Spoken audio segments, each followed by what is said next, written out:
भारत माता की जय जय जय जय। बाबा साहब अंबेडकर साहब अमर रहे। आज उनकी जयंती के शुभ दिन पर हम सब यहाँ एकत्रित आए हैं। आज के इस कार्यक्रम में उपस्थित मंचासीन सभी अतिथियों को मेरा प्रणाम और सामने विराजमान मेरे परिवार के सभी जनों को चरणों में मेरा वंदन है, अभिनंदन है। आज जिस व्यक्ति की जयंती के कार्यक्रम में हम यहाँ पर आए हैं, उन्होंने जो देश को दिया है उसके लिए हम सब उनको हमेशा याद करते रहे हैं और करते रहेंगे।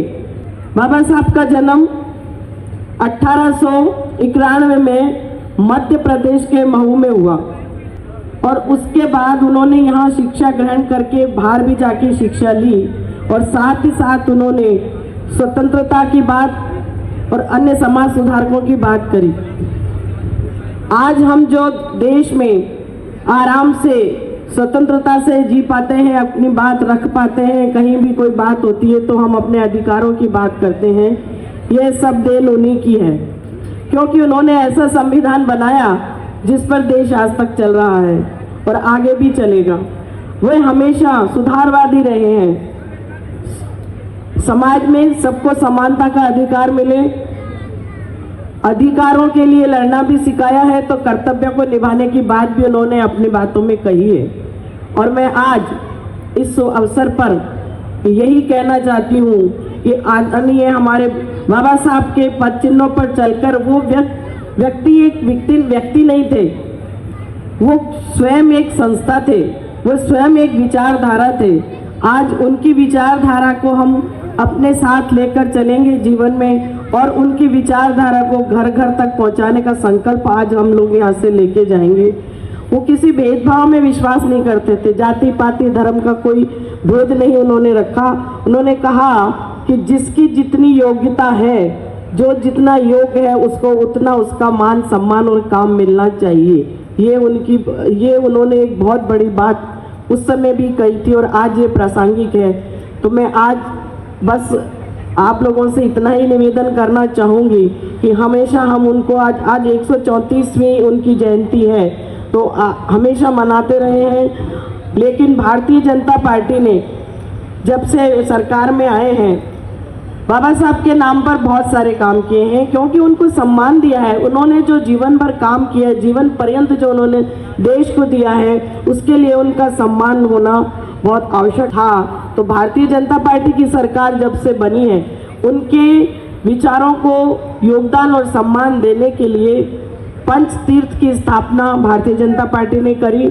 आदरणीय हमारे प्रधानमंत्री नरेंद्र भाई मोदी ने जो सम्मान के कारण उनको पंच तीर्थ आपके यहाँ महू में जहाँ उनका जन्म हुआ है वहाँ पंच तीर्थ की घोषणा की। लंदन यूके में जहाँ वे पढ़े वहाँ पर उनके लिए उनको याद किया जाए, उन पे सब लोग एकत्रित आकर के और उनकी विचारधारा को आगे बढ़ाने का काम करें।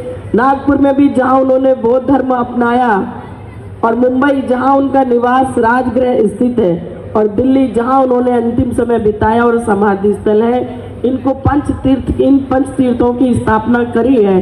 तो हम सबको इनके पंच तीर्थों पर यात्रा करनी चाहिए और उनके जीवन से प्रेरणा लेनी चाहिए। दिल्ली में अंबेडकर इंटरनेशनल सेंटर बनाया 2017 में, मोदी जी ने इसका उद्घाटन किया, जहां शोध और सामाजिक समरसता के लिए केंद्र को समर्पित किया है। भीम ऐप का इन्होंने हम बढ़ावा दिया, लॉन्च किया 2016 के अंदर। जो ऐप बनाया उसमें भीम ऐप उसको नाम दिया ताकि हमेशा बाबा साहब को याद किया जा सके। दलित उत्थान पर भी विशेष योजनाएं बनाई हैं।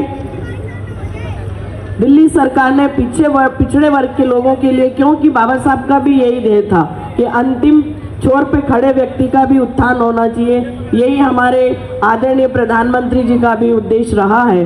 तो उन्होंने स्टैंड अप इंडिया स्कीम के माध्यम से, प्रधानमंत्री आदर्श ग्राम योजना के माध्यम से, एमएसएमई सेक्टर में आरक्षण और फंडिंग के माध्यम से काम धंधे के लिए, रोजगार के लिए, व्यवसाय के लिए उन्होंने व्यवस्था की। उज्जवल योजना के तहत दलित और पिछड़े वर्गों को प्राथमिकता देने की बात करी। आज अंबेडकर जयंती को विशेष रूप से मनाना, ये भी भारतीय जनता पार्टी की सरकार ने ही तय किया। जो आज हम 14 अप्रैल को हमेशा अंबेडकर साहब को याद करते हैं और अंबेडकर साहब की जयंती मनाते हैं। तो आज इस अवसर पर मैं आप सबसे यही प्रार्थना करूंगी कि हमको अपने अधिकारों के लिए लड़ना चाहिए और कर्तव्यों को भी पूरे करना चाहिए। उनकी ये विचारधारा को लेकर के हमें चलना चाहिए। आज के दिन मैं यही संकल्प भी लेती हूँ और आप लोगों से भी निवेदन करती हूँ कि उनकी विचारधारा को जन जन तक पहुँचाएं। आपने मुझे बोलने का मौका दिया, यहाँ बुलाया, सम्मानित किया, बहुत बहुत आभार, बहुत बहुत धन्यवाद।